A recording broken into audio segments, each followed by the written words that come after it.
quintessential moment of this campaign, Kamala Harris. Together, we will chart a new way forward. Donald Trump. We will soon be a great nation again. Face to face, historic.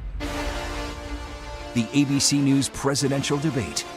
Here now, David Muir and Lindsay Davis. Good evening, I'm David Muir, and thank you for joining us for tonight's ABC News presidential debate. We want to welcome viewers watching on ABC and around the world tonight. Vice President Kamala Harris and President Donald Trump are just moments away from taking the stage in this unprecedented race for president. And I'm Lindsay Davis. Tonight's meeting could be the most consequential event of their campaigns, with Election Day now less than 2 months away. For Vice President Kamala Harris, this is her first debate since President Biden withdrew from the race on July 21st.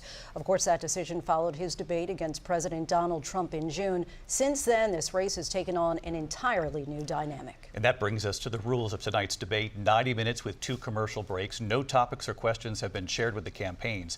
The candidates will have 2 minutes to answer questions, and this is the clock. That's what they'll be seeing. 2 minutes for rebuttals and 1 minute for follow-ups, clarifications, or responses. Their microphones will only be turned on when it's their turn to speak. No pre-written notes allowed.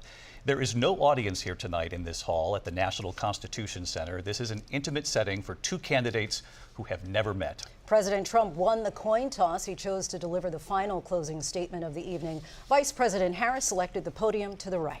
So let's now welcome the candidates to the stage. Vice President Kamala Harris and President Donald Trump.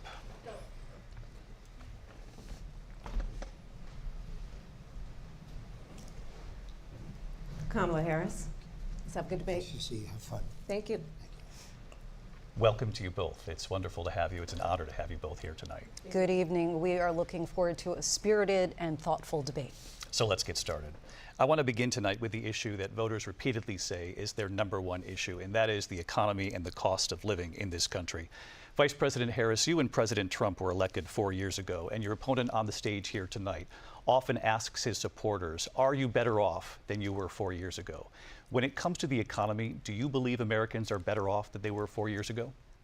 So I was raised as a middle-class kid, and I am actually the only person on this stage who has a plan that is about lifting up the middle class and working people of America. I believe in the ambition, the aspirations, the dreams of the American people. And that is why I imagine and have actually a plan to build what I call an opportunity economy. Because here's the thing. We know that we have a shortage of homes and housing, and the cost of housing is too expensive for far too many people. We know that young families need support to raise their children, and I intend on extending a tax cut for those families of $6,000, which is the largest child tax credit that we have given in a long time, so that those young families can afford to buy a crib, buy a car seat, buy clothes for their children. My passion, one of them, is small businesses. My mother raised my sister and me, but there was a woman who helped raise us. We call her our second mother. She was a small business owner. I love our small businesses. My plan is to give a $50,000 tax deduction to start up small businesses, knowing they are part of the backbone of America's economy. My opponent, on the other hand, his plan is to do what he has done before, which is to provide a tax cut for billionaires and big corporations, which will result in $5 trillion to America's deficit. My opponent has a plan that I call the Trump's sales tax, which would be a 20% tax on everyday goods that you rely on to get through the month. Economists have said that Trump sales tax would actually result for middle-class families in about $4,000 more a year, because of his policies and his ideas about what should be the backs of middle-class people paying for tax cuts for billionaires. President Trump, I'll give you 2 minutes. First of all, I have no sales tax. That's an incorrect statement. She knows that. We're doing tariffs on other countries. Other countries are going to finally, after 75 years, pay us back for all that we've done for the world. And the tariff will be substantial in some cases. I took in billions and billions of dollars, as you know, from China. In fact, they never took the tariff off because there was so much money they can't.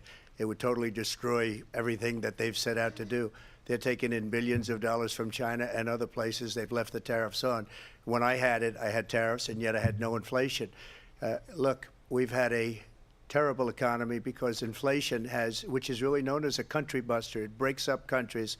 We have inflation like very few people have ever seen before, probably the worst in our nation's history. We were at 21%, but that's being generous because many things are 50, 60, 70, and 80% higher than they were just a few years ago. This has been a disaster for people, for the middle class, but for every class.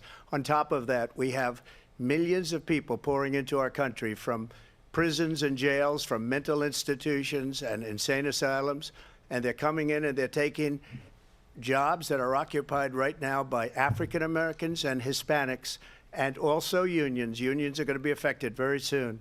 And you see what's happening. You see what's happening with towns throughout the